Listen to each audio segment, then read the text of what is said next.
At the time of its launch in 1996, Al Jazeera was seen by many as a drop in a media ocean dominated by mostly Western news channels and outlets.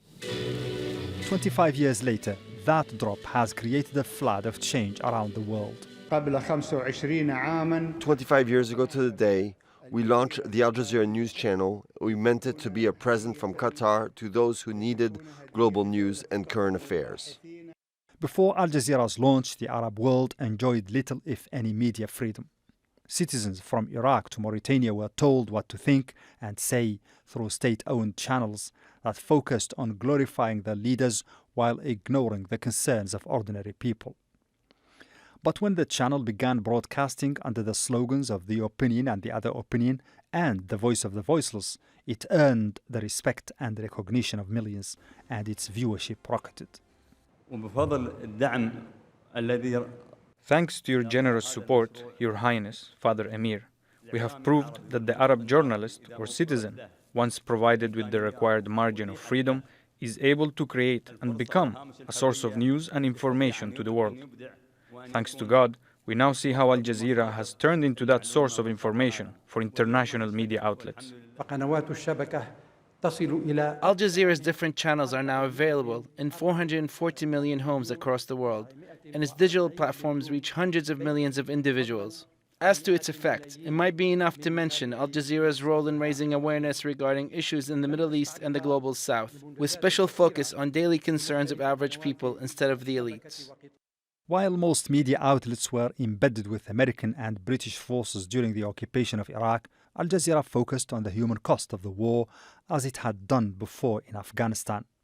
But it came at a cost. Al Jazeera journalists were injured, arrested and even killed, among them Tariq Ayoub in a US airstrike on the capital Baghdad.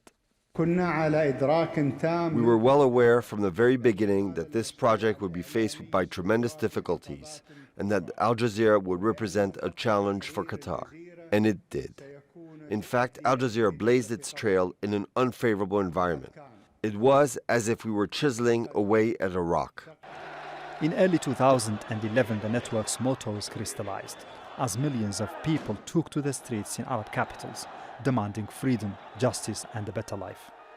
Al Jazeera was on the ground reporting while local, regional and some international channels failed to acknowledge the protests that became known as the Arab Spring. In 2017, and a testament to how influential Al Jazeera had become, a blockade on Qatar was imposed by Egypt, Saudi Arabia, Bahrain and the United Arab Emirates. They insisted the channel must be shut down for the blockade to be lifted. That was rejected. So you're not going to shut down Al Jazeera? No, we're not going to shut down Al Jazeera. Al Jazeera's commitment to continue to report on the plight of civilians in Palestine led to its offices in Gaza being bombed, along with those of other media outlets, this time by the Israeli army, live on TV.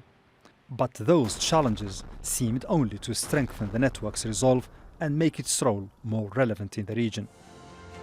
Today, Al Jazeera Network boasts 5 different channels, several websites and digital platforms. All have cemented themselves as leaders in their field, seeking the human story and striving to speak truth to power.